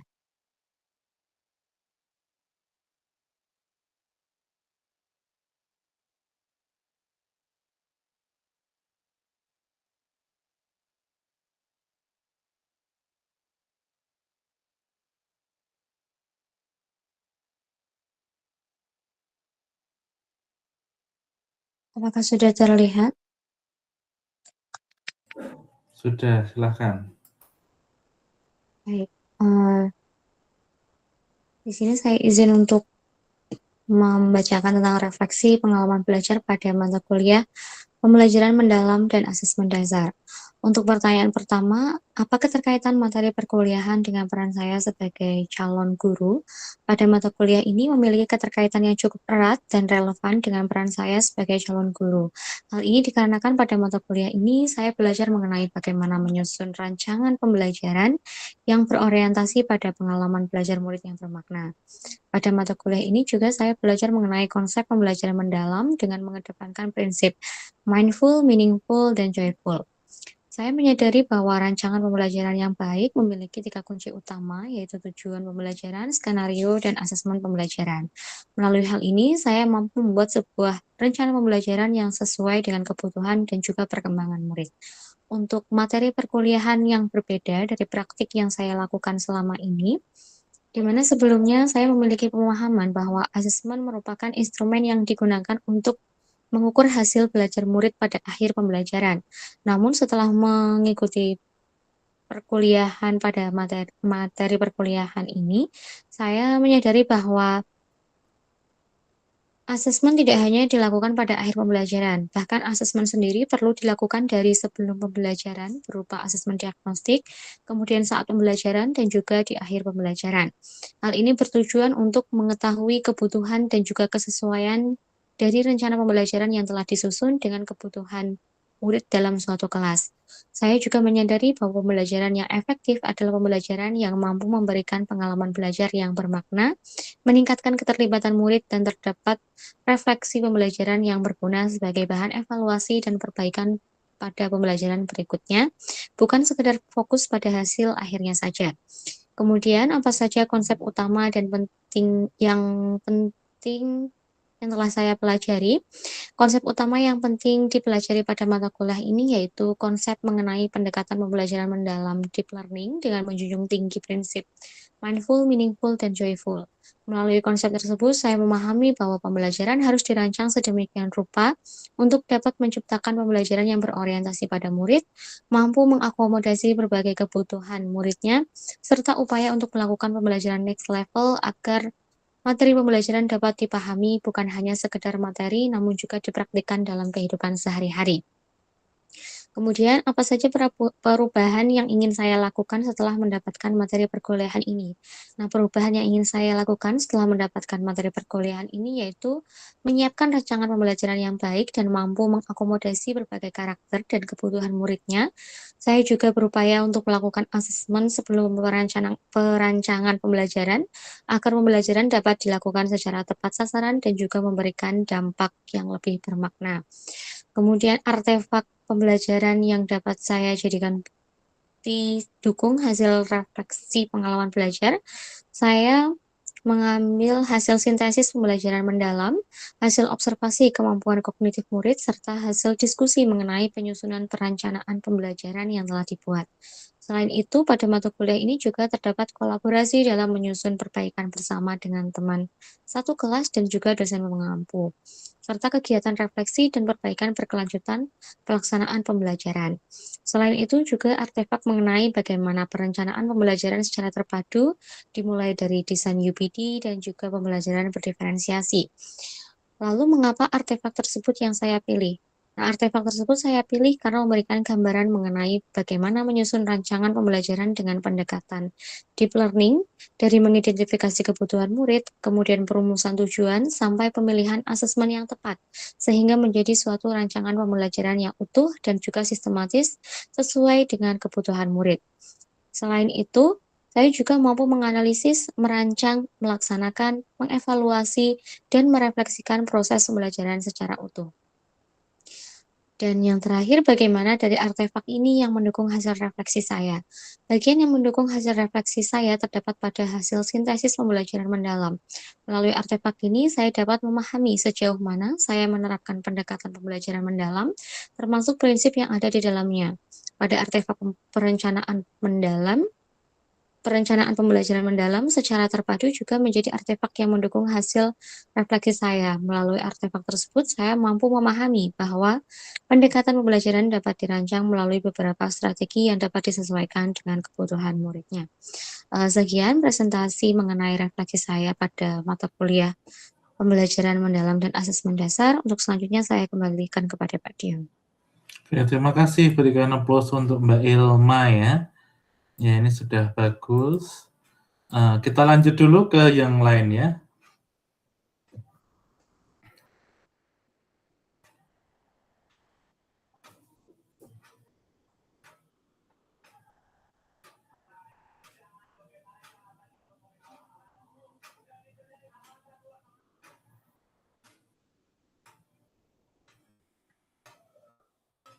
Silahkan.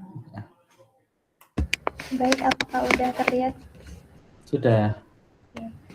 Baik, saya akan menjelaskan refleksi pengalaman belajar yaitu praktik pengalaman lapangan yaitu PPL. Yang pertama, keterkaitan materi kuliah dengan peran saya sebagai calon guru. Materi ini terintegrasi dalam PPL terbimbing, memberikan pemahaman bahwa peran guru tidak hanya mengajar, tapi juga merancang, melaksanakan, mengevaluasi, dan merefleksikan pembelajaran secara berkelanjutan. Melalui tahap orientasi, saya memahami pentingnya manajemen sekolah dan budaya sekolah sebagai landasan terciptanya lingkungan belajar yang kondusif. Kemudian pada tahap observasi, saya belajar bahwa setiap peserta didik memiliki karakteristik motivasi dan gaya belajar yang berbeda. Sehingga pembelajaran harus dirancang berdasarkan kebutuhan nyata peserta didik, bukan hanya berorientasi pada penyampaian materi. Sehingga peran saya sebagai calon guru adalah memahami budaya dan manajemen sekolah, serta mengidentifikasi karakteristik, kebutuhan, dan gaya belajar peserta didik, sebagai dasar dalam merancang pembelajaran yang efektif, bermakna, dan berpusat pada peserta didik. Kemudian pengalaman saat asistensi mengajar dan praktik pembelajaran terbimbing semakin memperkuat pemahaman tersebut. Saya belajar menyusun perangkat pembelajaran, memilih media yang sesuai, membangun apresiasi yang kontekstual, serta menciptakan aktivitas belajar yang mendorong partisipasi aktif peserta didik. Kemudian umpan balik dari guru pamong dan hasil refleksi pada setiap siklus menunjukkan bahwa keberhasilan pembelajaran dipengaruhi oleh kemampuan guru dalam mengelola kelas, mengatur waktu, menggunakan pertanyaan pemantik, memanfaatkan media pembelajaran, serta menyesuaikan strategi dengan tingkat pemahaman peserta didik. Pengalaman tersebut membentuk pemahaman saya bahwa menjadi guru profesional berarti menjadi pembelajar sepanjang hayat yang senantiasa melakukan refleksi dan perbaikan terhadap praktik pembelajaran.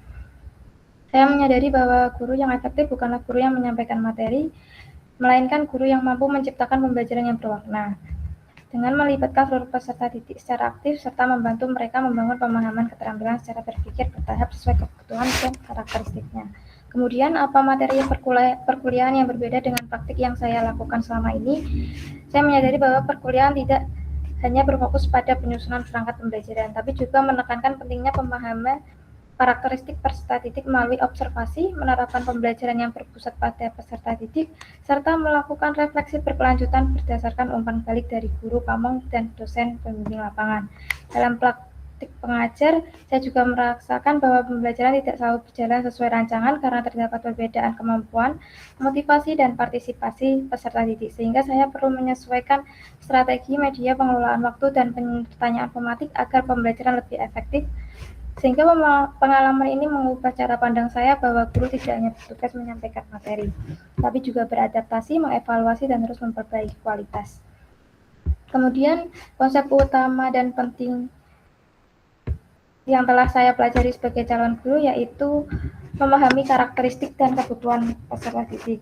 Kemudian merancang pembelajaran yang sesuai, melaksanakan pembelajaran yang aktif dan bermakna, dan melakukan evaluasi dan refleksi secara berkelanjutan. Dalam PPL, saya juga belajar menjadi guru profesional yang tidak hanya menguasai materi, tetapi mampu mengelola, memanfaatkan media, memberikan pertanyaan pematik, menerima umpan balik, dan terus memperbaiki praktik pembelajaran agar mampu mengakomodasi kebutuhan peserta didik. Kemudian selama PPL terbimbing, saya juga merasakan bahwa materi dari berbagai 5 mata kuliah saling melengkapi dalam praktik pembelajaran. Filosofi pendidikan dan nilai membentukkan cara pandang saya tentang peran guru. Kemudian pemahaman peserta didik dan pembelajaran membantu saya memahami karakteristik siswa saat observasi.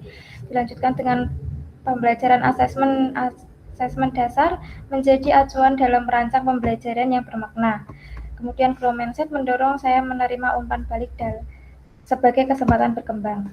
Kemudian perubahan yang ingin saya lakukan setelah mendapatkan materi perkuliahan yaitu masih banyak aspek yang perlu dikembangkan sebagai calon guru profesional. Saya ingin membiasakan diri untuk merancang pembelajaran yang diawali dengan analisis kebutuhan dan karakteristik peserta didik sehingga strategi, metode, media, dan asesmen yang digunakan benar-benar sesuai dengan kemampuan serta gaya belajar mereka. Saya juga ingin meningkatkan kemampuan dengan mengelola kelas, mengatur alokasi waktu pembelajaran, memanfaatkan media dan teknologi secara optimal, serta menyusun pertanyaan pematik yang mampu mendorong peserta didik berpikir kritis dan aktif berdiskusi. Kemudian, artefak pembelajaran yang dapat saya jadikan bukti dukung hasil refleksi pembelajaran ini yaitu foto atau video praktik dalam siklus PPL yaitu IPAS kelas 6, Video ini menggambarkan kemampuan dalam merancang melaksanakan pembelajaran melalui persepsi, penyampaian materi pembelajaran kelas, pelaksanaan diskusi, hingga penutupan dan refleksi pembelajaran. Artefak ini terlihat proses penerapan teori yang telah dipelajari selama perkuliahan di dalam praktik mengajar sekaligus bahan refleksi. Ini merupakan contoh gambarnya. Kemudian, mengapa artefak tersebut saya pilih, yaitu dapat menggambarkan proses secara nyata penerapan teori yang saya pelajari selama perkuliahan ke dalam praktik pembelajaran di kelas. Melalui video tersebut terlihat bagaimana saya mengapresiasi mengelola kelas, memfasilitasi diskusi, serta membimbing peserta didik memahami materi IPA sistem pernafasan, yaitu. Selain itu, video juga menjadi bukti perkembangan kompetensi mengajar saya sekaligus refleksi untuk mengevaluasi kelebihan dan kekurangan pembelajaran sebagai dasar perbaikan praktik berikutnya. Kemudian bagian mana artefak yang mendukung hasil refleksi, yaitu saat kegiatan persepsi, diskusi kelompok, dan interaksi dengan peserta didik. Pada bagian awal, saya mengaitkan materi dengan pengetahuan awal. Pada diskusi kelompok, saya juga mendorong mereka untuk aktif berdiskusi dan memberikan bimbingan selama proses pembelajaran. Bagian tersebut menjadi bukti nyata atas refleksi bahwa pembelajaran berpusat pada peserta didik. Kedepan, pengelolaan kelas dapat ditingkatkan agar mampu meningkatkan keterlibatan peserta didik, memanfaatkan media lebih interaktif, agar pemahaman konsep semakin mendalam. Hal tersebut menjadi dasar bagi saya untuk terus memperbaiki praktik mengajar. Refleksi ini sejalan dengan visi saya, yaitu menjadi guru profesional yang berintegritas dan berkarakter, yang mampu menciptakan pembelajaran bermakna dan berpihak pada peserta didik. Nilai integritas saya wujudkan dengan merancang dan melaksanakan pembelajaran secara jujur, bertanggung jawab, serta melakukan asesmen dan penilaian secara objektif, sesuai kemampuan peserta didik. Sementara itu, karakter yang saya tunjukkan yaitu melalui keteladanan, bersikap disiplin, empati, komunikatif, dan menghargai pendapat peserta didik selama proses pembelajaran. Sekian dari saya kembalikan ke Pak Dion. Terima kasih.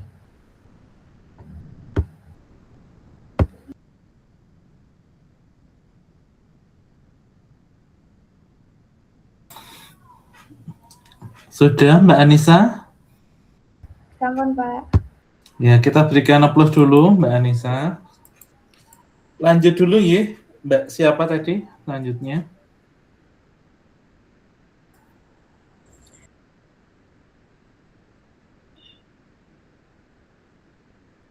Ya, izin dulu share screen ya, Pak.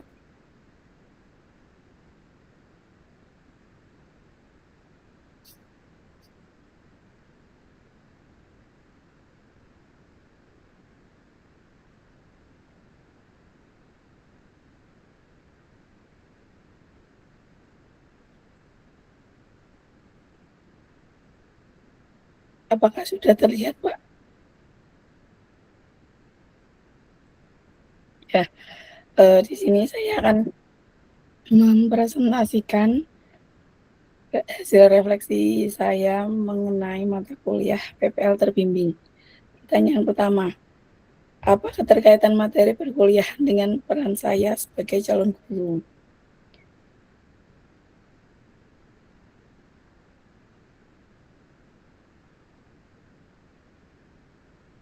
Mata kuliah PPL terbimbing memiliki keterkaitan yang sangat erat dengan peran saya sebagai calon guru karena memberikan kesempatan untuk menerapkan teori yang telah dipelajari selama perkuliahan ke dalam praktek pembelajaran secara langsung di sekolah. Melalui PPL, saya tidak hanya belajar menyusun perangkat pembelajaran, tetapi juga melakukan observasi terhadap karakteristik peserta didik, melaksanakan pembelajaran, menerima umpan balik dari guru pamong, serta melakukan refleksi untuk memperbaiki kualitas pembelajaran. Pengalaman praktik pada beberapa jenjang kelas juga membuat saya memahami bahwa setiap kelas memiliki kebutuhan, dinamika, dan tantangan yang berbeda, sehingga guru perlu menyesuaikan strategi pembelajaran dengan kondisi nyata di lapangan. Kemudian, apa saja materi perkuliahan yang berbeda dari praktek yang saya lakukan selama ini? Selama mengikuti PPL terbimbing, saya menemukan bahwa terdapat beberapa hal yang berbeda antara pemahaman saya sebelumnya dengan praktek pembelajaran di lapangan. Sebelumnya, saya cenderung berfokus pada bagaimana materi dapat tersampaikan sesuai dengan tujuan pembelajaran. Namun, dalam prakteknya, saya menyadari bahwa keberhasilan pembelajaran tidak hanya ditentukan oleh tersampaikannya materi, tetapi juga oleh keterlibatan peserta didik selama proses pembelajaran. Saya juga menemukan bahwa penerapan pembelajaran yang berpusat pada peserta didik membutuhkan persiapan yang lebih matang. Guru perlu mempertimbangkan karakteristik, kebutuhan, kemampuan, dan respon peserta didik. Selain itu, pengelolaan waktu dan kelas menjadi tantangan tersendiri karena kondisi kelas tidak selalu sesuai dengan rencana yang telah dibuat. Kemudian, apa saja konsep dan penting yang telah saya pelajari sebagai calon guru?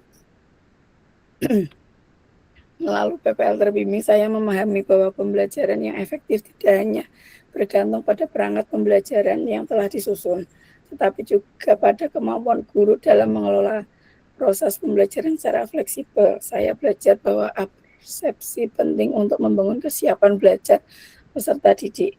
Media yang sesuai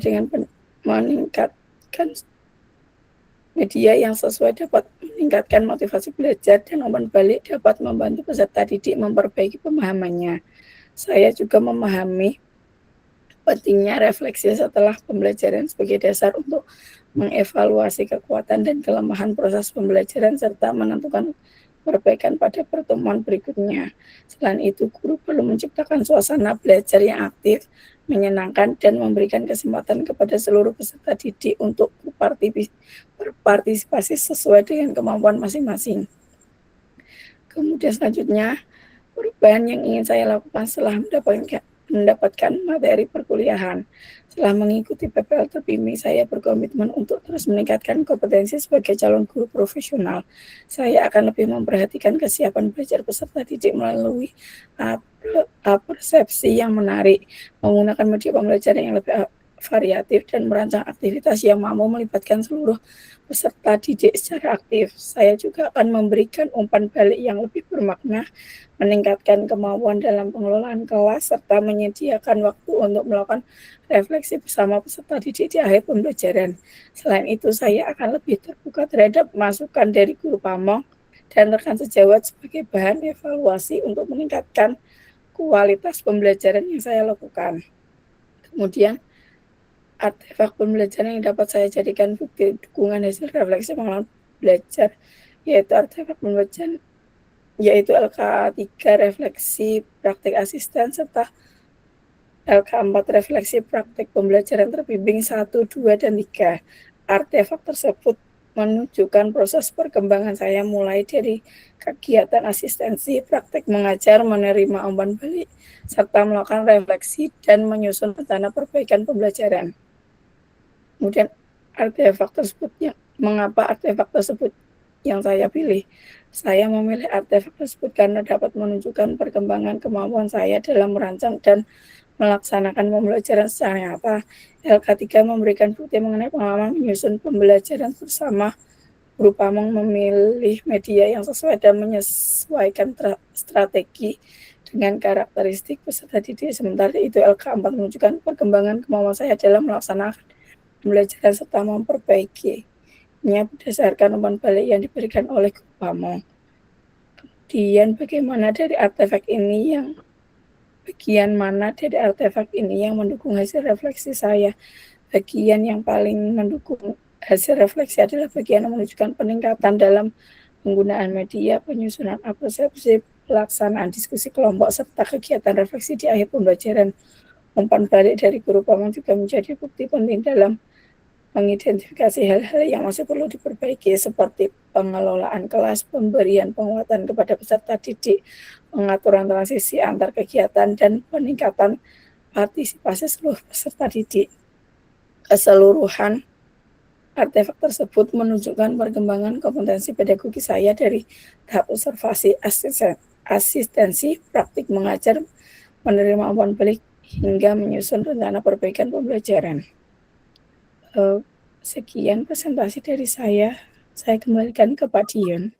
Ya, terima kasih Mbak Miftah. Kita berikan aplaus ya, dengan suara seraknya, tapi tetap bersemangat untuk mempresentasikan. Ya, terima kasih. Lanjut, masih ada ya? Siapa? Silakan. Iya Bapak, saya izin untuk share screen. Oke.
Baik, Bapak apakah sudah terlihat?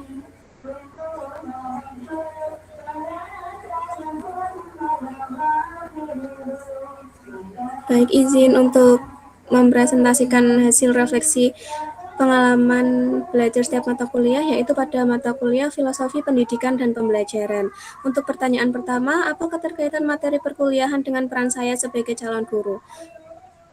Materi pada mata kuliah Filosofi Pendidikan dan Pendidikan Nilai ini memiliki keterkaitan yang sangat erat dengan peran saya sebagai calon guru. Melalui materi tentang landasan filosofi pendidikan nasional, pola pikir bertumbuh, pendidikan nilai, dan kode etik guru, saya memahami bahwa tugas guru itu tidak hanya menyampaikan pengetahuan, tetapi juga menuntun peserta didik agar berkembang menjadi manusia yang berkarakter sesuai dengan nilai Pancasila. Sebagai calon guru, saya memahami hakikat pendidikan berdasarkan pemikiran Ki Hajar Dewantara, yaitu mendampingi peserta didik sesuai kodrat, potensi, minat, dan kebutuhan belajarnya. Kemudian,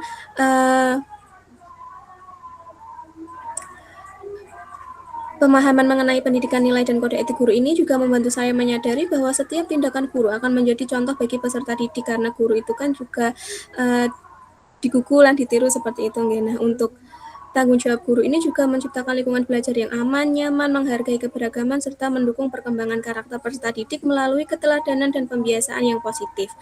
Lalu untuk pertanyaan kedua, apa saja materi perkuliahan yang berbeda dari praktik yang saya lakukan selama ini? Sebelum mempelajari materi ini, saya lebih banyak memandang pembelajaran ini sebagai proses penyampaian materi agar peserta didik mencapai tujuan akademik. Namun setelah mempelajari filosofi pendidikan dan pendidikan nilai, saya memahami bahwa pembelajaran itu harus mencakup perkembangan pengetahuan, sikap, keterampilan peserta didik secara menyeluruh. Materi tentang pola pikir bertumbuh ini memberikan pemahaman baru bahwa kesalahan peserta didik ini bukan hanya sebagai hambatan, tetapi dapat menjadi bagian dari proses belajar. Guru perlu memberikan dukungan dan umpan balik yang membangun agar peserta didik mampu berkembang. Pemahaman mengenai kode etik guru ini juga memperluas wawasan saya bahwa dalam menjalankan profesi guru harus selalu mempertimbangkan nilai moral, tanggung jawab, serta kepentingan terbaik bagi peserta didik. Untuk pertanyaan ketiga, apa saja konsep utama dan penting yang telah saya pelajari sebagai calon guru? Yang saya pelajari adalah bahwa pendidikan nasional ini berlandaskan nilai-nilai Pancasila yang bertujuan membentuk peserta didik menjadi manusia yang berkarakter. Saya memahami bahwa guru ini memiliki peran sebagai pendidik, pembimbing, fasilitator, dan teladan dalam proses pendidikan. Saya juga mempelajari pentingnya menerapkan pola pikir bertumbuh dalam pembelajaran dengan menghargai proses belajar setiap peserta didik, bukan hanya melihat hasilnya dan memberikan kesempatan kepada mereka untuk terus berkembang. Pendidikan nilai ini juga perlu diintegrasikan dalam kegiatan pembelajaran melalui keteladanan, pembiasaan, budaya sekolah, serta aktivitas yang memberikan pengalaman nyata kepada peserta didik. Kode etik guru menjadi pedoman agar guru mampu menjalankan profesinya secara profesional, berintegritas, dan bertanggung jawab. Untuk pertanyaan keempat, apa saja perubahan yang ingin saya lakukan setelah mendapatkan materi perkuliahan ini? Setelah mempelajari materi ini, saya ingin melakukan perubahan dalam cara pandang dan praktik sebagai calon guru. Saya ingin lebih memahami bagaimana karakteristik setiap peserta didik, serta menciptakan pembelajaran yang berpusat kepada peserta didik. Juga menerapkan pembelajaran yang tidak hanya berorientasi pada hasil akademik, tetapi juga mengembangkan karakter, nilai moral, dan keterampilan sosial peserta didik. Saya juga ingin meningkatkan kemampuan refleksi diri sebagai guru agar dapat terus memperbaiki proses pembelajaran. Dalam menghadapi permasalahan di kelas, saya akan berusaha menerapkan pendekatan yang humanis, menghargai peserta didik, dan tetap berpedoman pada kode etik profesi guru. Untuk analisis artefak pembelajaran, pertanyaan pertama, mana saja artefak pembelajaran yang dapat saya jadikan bukti dukung hasil refleksi pengalaman belajar ini? Artefak pembelajaran yang dapat saya jadikan bukti dukung hasil refleksi adalah hasil analisis komponen modul ajar berdasarkan materi filosofi pendidikan dan pendidikan nilai, serta RPP berbasis deep learning. Hasil analisis komponen modul ajar ini menjadi bukti proses saya dalam memahami bagaimana konsep filosofi ini dapat diterapkan dalam perencanaan pembelajaran. Sementara itu, RPP yang saya susun menjadi bukti penerapan pemahaman terhadap tersebut dalam praktik pembelajaran. Mengapa artefak tersebut saya pilih? Saya memilih artefak tersebut karena keduanya menunjukkan keterkaitan antara pemahaman yang saya peroleh selama perkuliahan dengan praktik sebagai calon guru. Melalui kegiatan analisis komponen modul, saya belajar melihat bahwa setiap bagian dalam perencanaan pembelajaran perlu memiliki keterkaitan dengan tujuan pendidikan, karakter peserta didik, nilai-nilai yang ingin dikembangkan, serta peran guru dalam menuntun peserta didik. Nah, pemahaman tersebut kemudian saya terapkan dalam penyusunan modul ajar pendidikan Pancasila dengan materi bekerja sama menjaga lingkungan sekolah di kelas 1. Dalam modul tersebut, saya merancang pembelajaran yang tidak hanya berfokus pada pemahaman materi, tetapi juga memberikan kesempatan kepada peserta didik untuk mempraktikkan kerjasama, gotong royong, tanggung jawab, komunikasi, dan kepedulian terhadap lingkungan. Untuk pertanyaan ketiga, bagian mana dari artefak ini yang mendukung hasil refleksi saya? Bagian yang mendukung hasil refleksi saya adalah hasil analisis terhadap komponen-komponen modul yang kemudian saya terapkan dalam RPP, terutama pada bagian identifikasi peserta didik, tujuan pembelajaran, kegiatan pembelajaran, dan asesmen. Dalam RPP ini, saya mempertimbangkan kebutuhan belajar peserta didik yang beragam dan merancang pembelajaran yang berkesadaran, bermakna, dan menyenangkan. Pada tujuan pembelajaran, peserta didik ini tidak hanya diarahkan untuk memahami konsep kerjasama, tetapi juga mempraktekkan sikap gotong royong, saling membantu, dan berbagi tugas. Kegiatan diskusi, kerja kelompok, presentasi, dan pemberian umpan balik, serta refleksi juga menunjukkan bahwa peserta didik ini diberikan kesempatan untuk aktif dalam proses pembelajaran. Sekian presentasi refleksi mata kuliah Filosofi Pendidikan dan Pendidikan Nilai dari saya. Saya kembalikan ke Pak Dion. Ya, terima kasih Mbak Pipit. Kita berikan aplaus ya teman-teman untuk Mbak Pipit. Ya, ini sudah luar biasa sekali. Dalam menyusun refleksi, teman-teman sudah pinter-pinter ini ya. Nah, jadi secara garis besar teman-teman merefleksikan dari setiap mata kuliah ya, dari 1 sampai 4 itu sudah luar biasa. Tapi secara tadi ada beberapa, ada yang masih kurang rapi ya. Nah, itu silakan nanti dirapikan. Ini sudah semua ya, atau ada yang belum? Ya, sudah semua. Oke. Jadi untuk minggu depan silahkan lanjut di refleksi perkuliahan yang ke-5. Nah, silahkan nanti dibuat dulu. Lalu minggu depannya yang ke-6. Nah, kalau minggu depan silahkan mengerjakan dulu ya, belum presentasi. Nanti presentasinya kita gabung di minggu depannya atau setelah selesai di 6. Begitu.